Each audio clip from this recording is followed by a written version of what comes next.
Hello and welcome to the show. My name is Matthew Kalinsky and I am the host of the show Entrepreneur You Should Know. And today my guest is Cheryl Biron, and she has an amazing career. Not only did she grow up in the corporate culture, but she's transitioned to running her own coaching career. And she runs a business called Lexagen Business Growth Coaching. Let me tell you a little bit about her before we get started, because I'm really excited about the show today. We're going to learn a lot about her. How's everybody doing today? All right. So Cheryl has scaled a company called One Horn Transportation to the point where she is no longer needed on a day-to-day basis. Isn't that the dream for all entrepreneurs?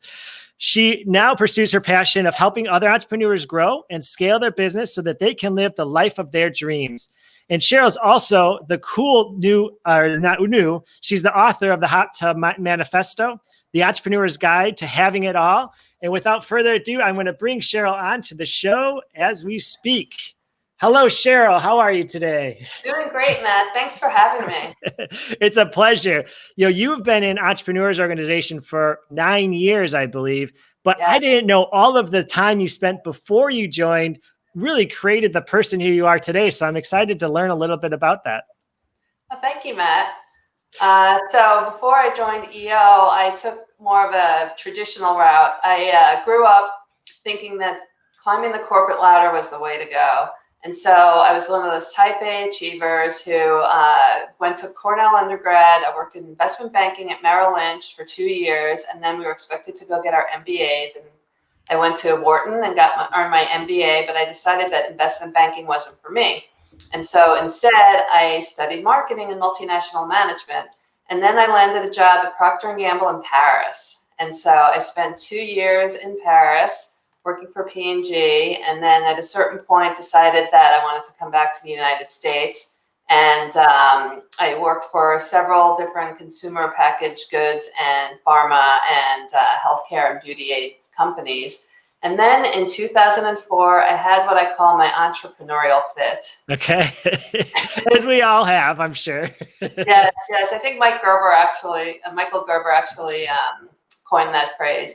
And so basically I looked up, I said, if I keep getting, promoted to VP of marketing, I will have less time at home with my young children and more time traveling and commuting. And I just wasn't happy. And so I read a book called The Millionaire Next Door. Uh-huh. And that book showed me that there was another way to be successful, which was entrepreneurship, and that it would enable me to be free to do what I wanted to do when I wanted to do it, is my view of it anyway. And so I would love to stop there. You just put a whole boulder on me because of all that work. So let's step back and say, who was the expectation of getting the MBA? Was it your parents? Was it your mentors? Was it the business that you were working for? Let's start with that and say, kind of unpack it a little bit. Who was putting that pressure on to get the MBA during that time? Well, I think it was back in the days of investment banking being like the hot thing, So Yeah. We lived on the Upper East Side and took all these car services all the time, and that kind of thing, and it was that kind of lifestyle. As an employee, you were taking the car services. Yes. They paid for all our food, and I'm a foodie, so I ate. Must have been a great life. I've heard LinkedIn pays for your breakfast, lunch, and dinner there, so I'm sure it's similar to that. Yeah, it is. But back then you kind of were locked up and doing deals and staying until 2 a.m. and that kind of thing. So that was the trade-off. But I decided it really wasn't for me. I wasn't really passionate about the numbers. And in my head, I made up this idea of, if I could run a product and do the marketing for it and, product development, et cetera. And then I went to a Harvard Business School admit weekend and ran into my cousin, who was actually a product manager on Nuprin, which is a pain reliever. And she said that was actually a career that I could have. So is that before or after you went to Paris? That was before? That's before.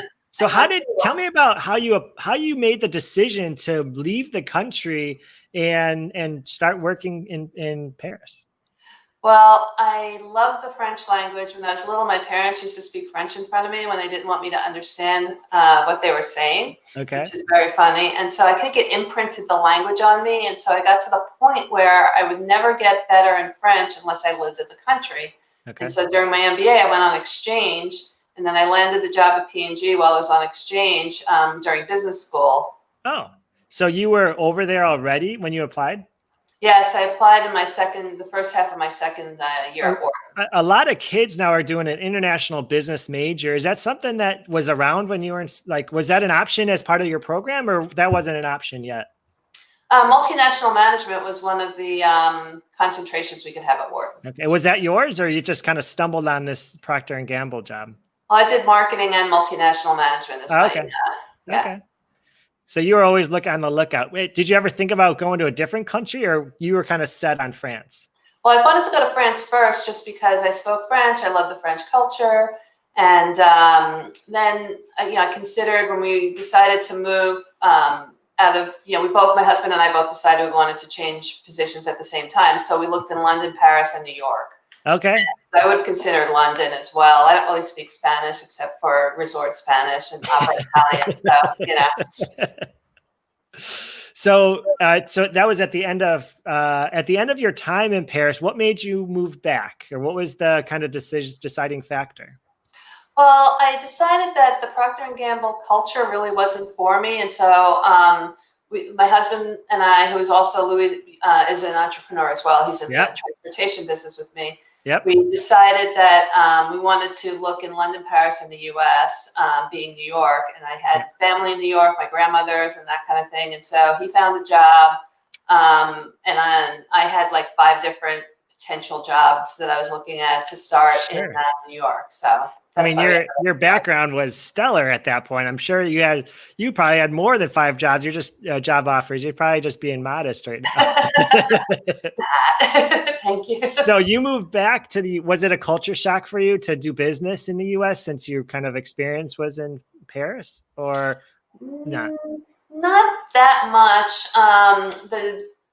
The difference in France, I guess, was, Procter & Gamble was in English, but then we would speak French to each other in the office, but then all the written things were in English. So the difference was really that I got to do even more in the terms of product development, because when working abroad, the products were already developed and we were just marketing what was already existing. But here, working in the States, we had a lot more control over the messaging and the marketing and the product and the features. So that was really exciting. So I'm seeing right now that all of this experience has led you up to the coach you are now today. From the time you moved back to Paris, when was it that you realized that you wanted to go out and start coaching? Like, what was the transition period like from that time to, hey, I think I want to help other businesses achieve their goal? Was it around the time of the book, or was it because of the book? Actually, I had the entrepreneurial fit in 2004. We purchased the assets of the trucking company, and so we had that company right before the Great Recession, which is kind of a similar time, as we're experiencing right now. And so we started a brokerage on the side, and the brokerage was to handle the truckloads that we couldn't handle with the capacity. And so we decided at the time of the Great Recession, we kind of saw things coming and said, let's sell off all the assets of our trucking and just do brokerage. And so that was our first pivot. Then after that, we grew and scaled that company to a certain point. And then we realized that if we wanted to double or triple or grow to be 10 times the size, that we needed to completely change our business model. So we then changed to an agent-based model. So we were outsourcing both the trucking, the sales, and the dispatch, and then we were just running the back office. Nice. And then, we grew and scaled to a point, 20 times the size that we were, and I wasn't needed on a day-to-day basis. And I got to say, what do I want to be when I grow up? So in that period of time, how did you feel? How did you know the recession was coming? Was it your instinct? Was it your spidey sense? Or was it the investment banking background you had? How did you know? It was really that we were doing a lot of construction materials and building materials and steel. And so the housing market started to go away, and then a lot of that freight started to go away. And then we used to have 80 trailers or more stacked with steel on job sites, and we started emptying those trailers, and they weren't getting filled up again. So then they went to our yard, and then we were stacking them 2 or 3 on top, just idle. And we said, something's going to happen. Of course, we didn't know it was going to be as bad as it was, but so you were noticing that your revenue was slowly going down to the point where you were made the decision to sell off the asset and pivot the profitable part of your business. Would you say that it was like one of those 80-20 rules where you decided to focus your attention on more of a profitable aspect of your business, or was it not that deep? Yes, actually, Matt, that's a great question.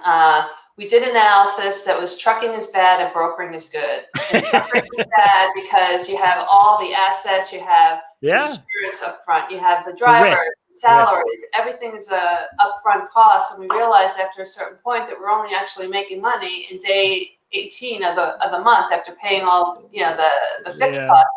Whereas on the brokerage side, we realized that you don't pay for the trucking aspect of it until you have a load. And so it's really an analysis, definitely. And there's some good margin on the brokerage side. So then when you transition to when did you create your technology platform from One Horn?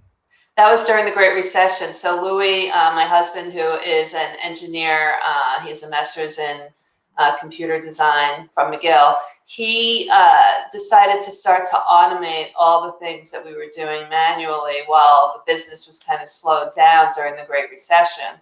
And so bit by bit, we started automating all the things that we didn't want to do. And funny story, we had our kids actually stuffing envelopes, and then we automated them out of a job. So I've done that a couple of times. I've had to let go of my mom twice. I've said this on the show before. It's funny because you go to your family for positions that you don't really know what they're going to do, and then you figure out a way to automate it. Sorry, Mom. So they didn't like it that much anyway, so they were happy. But it was, a young lesson to learn. So as you continue to pivot, were you always looking at what was the profitable part of the business? Is that how you made your pivot decisions up through, the time with One Horn? Yeah, so the first time it was definitely, it was more profitable for us to not have all those upfront costs, as I mentioned. The second time we realized that I didn't love sales. Louis didn't love dispatch. We had some other people working for us, but it wasn't really our strength. And so I said, we went to an event, kind of like an EO learning event, but it was from the Wharton Club, New Jersey. And we realized we had to completely change the business model, and that freight agent business model was out there. Yeah. And so basically on every load, we pay a portion of the margin to the agent, and we keep a portion of the margin. Yeah. That's very cool. So you almost automated yourself out of a business, or you automated your kids out of a job first, but then eventually you said, hey, let's automate my role. And so I can actually do what I want to do. Yeah, exactly. The idea was, that I would get out first from the day to day, and then Louis would get out second. Okay. I got precedence. But so we have a manager that's really running the day to day. I do I love the whole culture side of the business, and I love, the HR side and the strategy side. So as a coach, we always teach about core values and core purpose and that kind of thing. And that's how you bring the right people into your company, onto the bus, as Jim Collins would say. Mm-hmm. And so I do the interview to make sure that they are is sharing our culture, and that we can trust them to represent us well out, in the marketplace. Mm-hmm. And so I still do that. But other than that, I kind of got out pretty much as possible. And we have this manager running it. So there are a lot of different coaching type of careers. And I've always thought, there's so many options out there. Which one is the best? How did you end up deciding kind of which one you wanted, or did you have to pick? Did you choose multiple? Tell me about your journey into kind of being a coach. Well, that's a great question, because I actually ended up with this group coaching model because of EO. Okay. First of all, as becoming a leader in EO and being moderator of my forum, which is that, kind of mastermind group, but deeper, that you could learn about later when we talk about EO. Being moderator of my forum, being the forum chair and leading the moderators, I just realized I loved leading a group. And, I just really lit up when I was doing that. And so facilitating groups and that kind of thing. And then there was a person who was a strategic alliance partner of our EO group who was a scaling up coach. And he said, why don't you try the group coaching model instead of being on the phone hour, one person and another alone in your office? You get to be in the room for a full day or 2 full days on retreats and really help them with proven tools come up with the strategy. And we were familiar with all the scaling up material because we met Vern Harnish in between when he wrote The Rockefeller Habits and Oh, Scaling cool. Up. How did you meet him? Was it just at an event or did he give a talk? We actually went to the leadership team version of Birthing of Giants, or EMP, the Executive Entrepreneurial Masters Program at MIT through EO. And that's where we met Vern. We met Brad Smart, who wrote Top Grading. We met Greg Crabtree, who wrote Simple Numbers, which is the cash portion. And so right before Scaling Up was written, we were with the thought leaders on all of that, running our other business, the One Horn Transportation business. Sure. So then when Mike Goldman said, "Oh, you can be a coach doing that," I said, "Wow." Did you have a natural affinity to like learning the ins and outs from those guys, from those mentors? I mean, you had some great mentors, lined up right there. Yeah, I did actually. I mean, all those thought leaders, I ran a CEO roundtable actually back in New Jersey, and I just naturally ended up following those thought leaders before the curated content came out in Scaling Up. And we did a retreat on Good to Great and your BHAG and that kind of thing. And so it just was something that came naturally to me. And then instead of reinventing the wheel, I looked at Scaling Up, I looked at EOS, I looked at a couple other methodologies and decided that the Scaling Up methodology was really the richest methodology and the most well-rounded. Yeah, I mean, it sounds like you were kind of already in that training process. You were in that headspace already. You've implemented it. And so it seems like a natural step that you were just kind of going and to choose that one out of the rest. So that's cool. Right. Was it scary hosting your first coaching session? I mean, did you feel like, hey guys, how you doing? My name is Cheryl, I'm your coach. Or were you more like a pro? Were you just like walking in the room, be like, I'm the coach? Well, the first coaching session with an actual client, just the leadership team, the training is like so rigorous. I had a mentor coach that terrorized me into memorizing everything so well that I just really felt great being in front of that group. I also did a workshop, a public workshop before I had an individual client, and I did that with another coach who was very, very experienced. And that's where I was a little more nervous because I was in a room with 30-something people from all these different companies with this really great person. And I was just like, okay. But he said, I did great. We got really great ratings because we always do the Net Promoter Score rating. And so it was good. But it was, a little nerve-wracking at the beginning. I will not say it wasn't. So what was the day or the month or the year of your first coaching session?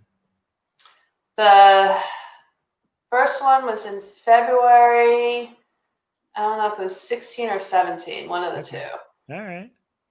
So 3 or 4 years. Yeah, yes. Cool. All right.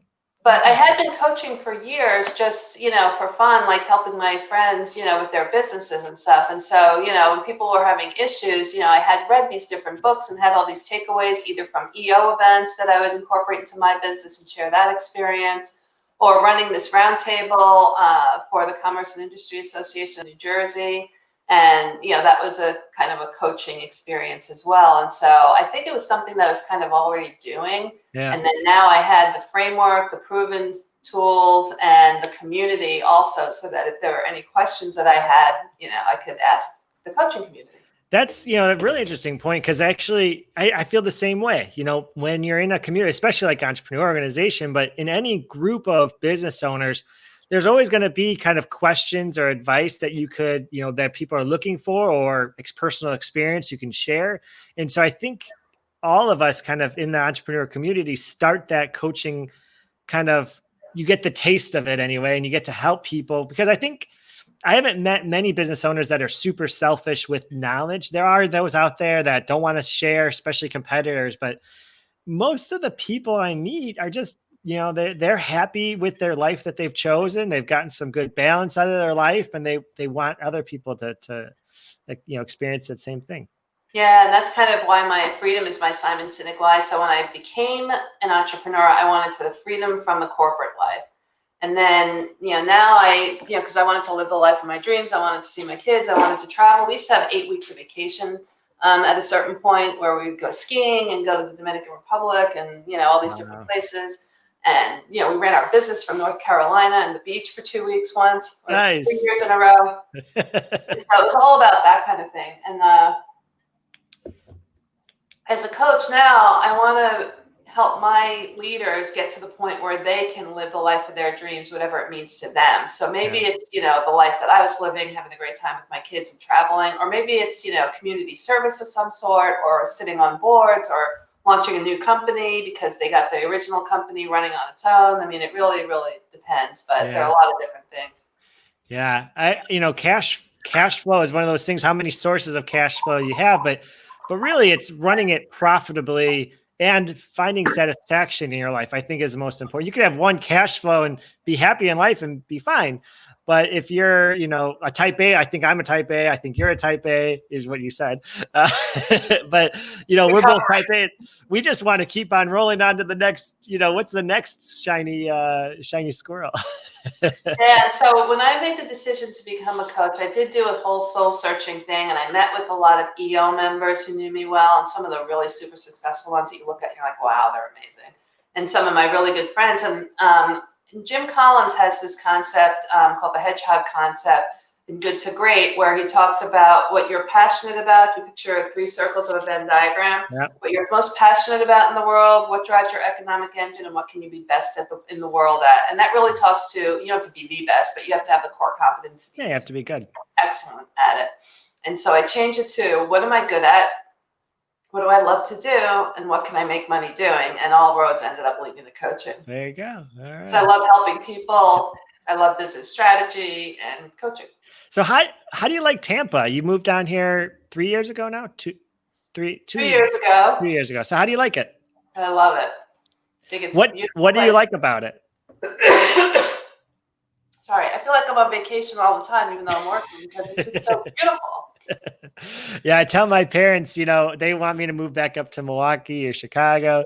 And I said, listen, I love the hour of time I get in my backyard. It's a paradise all the time. Yeah, it's like living in paradise, just like you said. And particularly now, instead of being locked up in New York and the rain and the snow and everything, look out your back lanai or whatever, and there are palm trees, and you have a pool, and you can go. How did your kids adjust to moving to Tampa? My kids are actually grown. They wouldn't want to live in Florida. They both had graduated. We were empty nesters. And so my son is now working for Lockheed in the Washington area and got him settled in doing that. And my other son is in Vancouver learning filmmaking, and totally different from our type of background, but my youngest one did apply to engineering as a backup in case filmmaking didn't work out. As a backup, huh? Yes. It takes talent for fun. Do they speak French? Yes, they do. I wanted them to be able to speak French because my husband is French Canadian, as you know, the listeners don't know. And I didn't want the in-laws to feel like their grandchildren didn't speak their language. So I used to speak French to them when they were little. I would sing French songs. I would read books in French to them just to make sure. So the grandfather says that they're perfectly bilingual, which is a big compliment because he hasn't. Wow. That's a huge compliment. Good. So you mentioned you were the forum chair up in New Jersey, right? On your board of directors for the EO chapter in New Jersey. You came down here. You're the forum chair now. How is forum looking for the Tampa chapter, and how do you think it's going so far? Oh, it's going great, Matt. I really am enjoying seeing all the new members come in and then helping them, shepherding them into the right forum group so that they can get the most out of their EO experience. And what's interesting is that we've launched a launchpad. We've started a launchpad forum, which is a forum that the EO new members can join before they're placed in a permanent forum so that they can get that experience right away. Yeah, that was something we struggled with over the past couple of years. And your suggestion, who I think it was you that led the charge anyway in terms of the launchpad, and I think that made a really big difference for our chapter anyway. Thanks. It did. And so I ended up joining a forum that was from the Launchpad forum, and then we've taken more people from the Launchpad. So it kind of gives them a launchpad into joining another forum and understanding it, and right away getting that experience. And they, there are other people who joined other forums. So thanks. They're really very happy about how that's going. Cool, cool. Well, before we end, let me just show the listeners your website. So if you wanted to learn more about Cheryl's coaching, let me just bring it up. LexGen Business Growth Coach, and it should be coming now.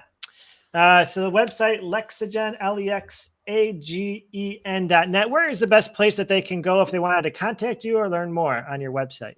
The contact us, I'm sure, my email. They can call me on my phone. My cell phone number is there. And connect with me on LinkedIn as well, too.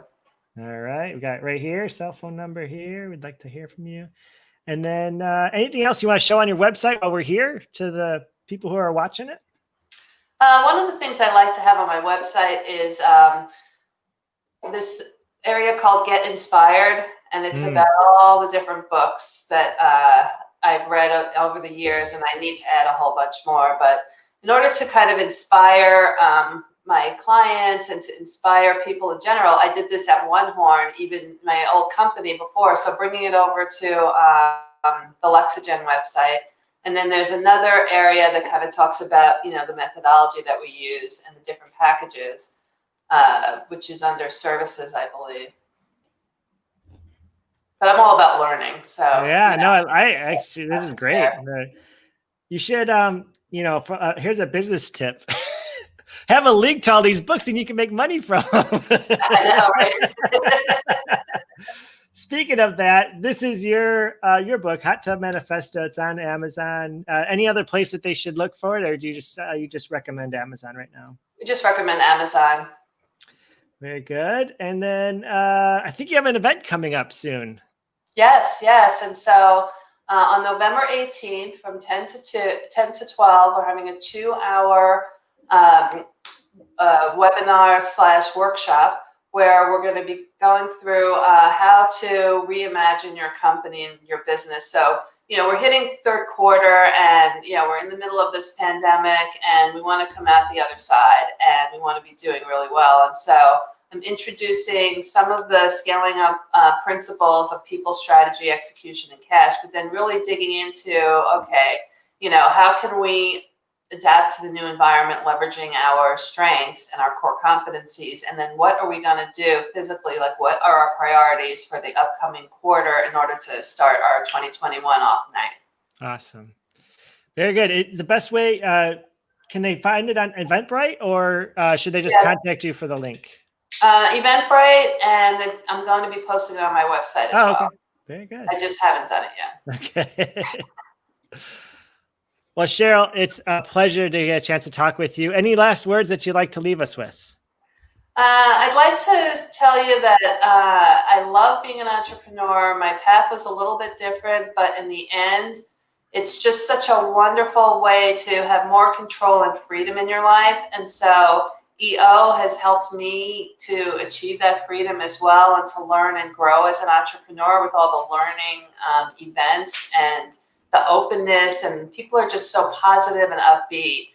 And so at a time when, the Great Recession, everybody was doom and gloom, but EO was just all positive, and that's when I joined. And the same thing's true now. Everybody's nice, optimistic, and really has a positive outlook for the future. And so if you want to be surrounded by energetic, fun, interesting people who are successful and want to share, EO is the place to go. Absolutely. I second that. Hear, hear. I feel like a rally. That's like a rally cry. I love it. No, but I really do. I mean, I genuinely feel that way. And I'm just grateful, because I wouldn't be a business growth coach, in the scaling up and 3-HAG way methodologies if it weren't for EO. So I'm just thrilled. I love it. Well, Cheryl, I'm going to let you go. I'm going to close out the show. Thank you again for your time, and I hope you have a great rest of the day. Thank you, Matt. I had a great time with you. Take care. Well, you just heard it. Cheryl Biron, she is truly that, started in corporate America, transitioned to running her own business, now is teaching others to run their business. she is a role model for our EO Tampa Bay chapter. And I think she's been a role model for the whole US East, really. I mean, if you go to any of these regional conferences, people know her. And so that's a big deal. And she's in our chapter. So, I'm really honored that she was able to join the show today. And again, if you have any questions or concerns, we just redid our website for EO Tampa Bay. Let me just, I'm going to bring that up here since we're in the process of launching it. Let me just, there you go. And let me just bring that up again, because I think a lot of our followers have not seen it. We're just in the process of relaunching it today. And there it is, eotampabay.com. If you'd like to learn more about our chapter, feel free to fill out that form. And we have some other benefits and partners on our website. So EO Tampa Bay, if you'd like to learn more, just contact us. Very good. Well, that ends the show today. I hope everyone has a great day, and I'll see you guys next week. Next week, we actually have 2 shows scheduled. So I'm really looking forward to another powerful week next week. Have and make it a great day.